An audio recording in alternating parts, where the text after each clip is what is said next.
দেখুন, একদিকে যেমন কেন্দ্র বা রাজ্যের এজেন্সিগুলো গত এক দশকে তাদের যাবতীয় বিশ্বাসযোগ্যতাকে নিজেরাই ধূলিসাৎ করেছে, তেমনি অন্যদিকে রাজনৈতিক দলগুলো নিয়মিত বেশিরভাগ তদন্তে বাধা সৃষ্টি করে তদন্তকারী সংস্থাগুলোর কাজটাকে আরও কঠিন করে তুলেছে। একদিকে দেখুন, ইডি বা সিবিআইয়ের কেস হওয়া মানেই তৃণমূলের নেতানেত্রীদের ডাক বা বাড়ি অফিসে রেড।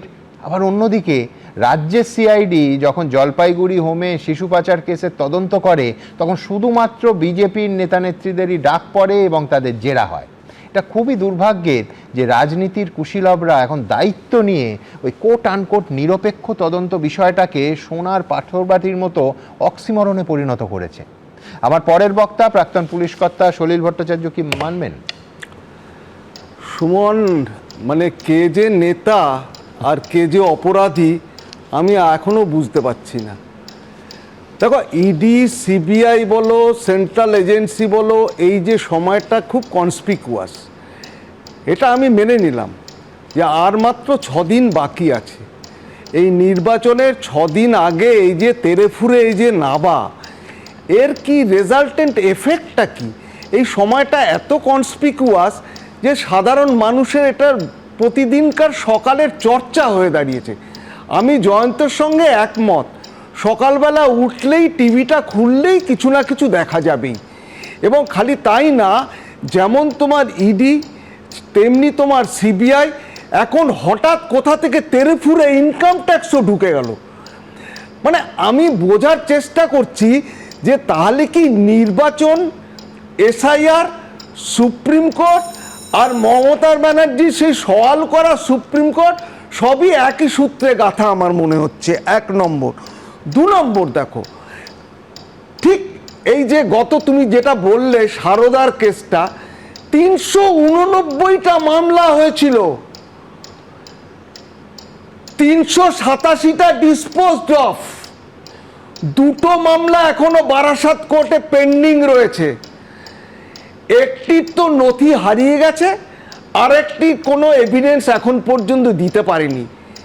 তাহলে দেখো, যেরকম পুলিশ বলো, যেরকম সিআইডি বলো, স্টেট গভর্নমেন্টের রাজ্য সরকারি ইকোনমিক অফেন্স উইং বলো, আর অ্যান্টি করাপশন ব্যুরো বলো, আর এদিকে ইডি বলো, আর সিবিআই বলো, আর ইনকাম ট্যাক্স বলো। সারদা সুদীপ্ত সেনের কেসে রাজ্য পুলিশ বলছে সেই কেস ফাইলটাই হারিয়ে গেছে, কাগজপত্র হারিয়ে গেছে, ফাইলটা তো এমনি এমনি হয়, নথিটাই হারিয়ে গেছে।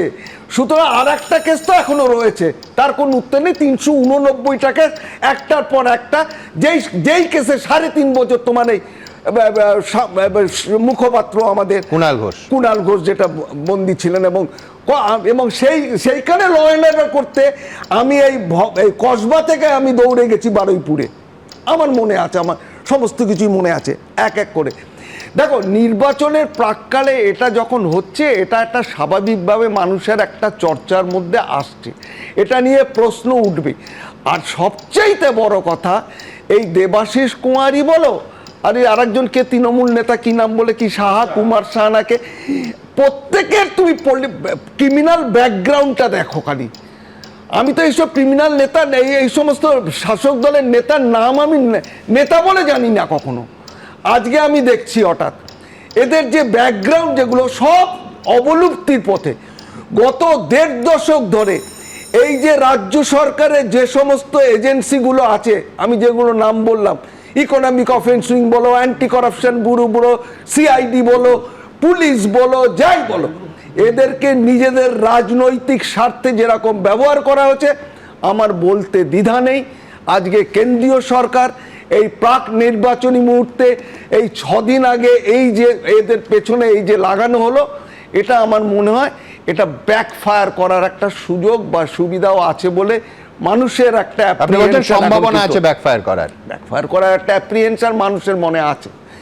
যে যতটা এগিয়েছিল, আমার মনে হচ্ছে গত 3, 4, 5 দিন 7 দিন ধরে সুজিত বসু বলো, রতিন ঘোষ বলো, এই দেবাশিস কুমারকে 2 দিন 3 দিন ধরে ডাকা হচ্ছে, তথাকথিত ওই সমস্ত যাদের ব্যাকগ্রাউন্ড রয়েছে তাই সেই সমস্ত নেতাকে, এবং যে প্রস্তাবক, one of the proposer of মাননীয় মুখ্যমন্ত্রীর যে নমিনেশন ফাইলে, তার বাড়ি তো রেট। আমার মনে হয় এটা একটা মোটিভেটেড এবং এর কোনো কিন্তু একটা অ্যাডভার্স রেজাল্ট একটা কিন্তু আমার মনে হয় সেটাই কিন্তু হবে বলে আমার মনে হচ্ছে। খুব একটা সদর্থক ভূমিকা কিছু এর মধ্যে কিন্তু উদ্দেশ্য চরিতার্থ হবে বলে আমার মনে হয় না। এবিপি আনন্দ, এগিয়ে থাকে, এগিয়ে রাখে।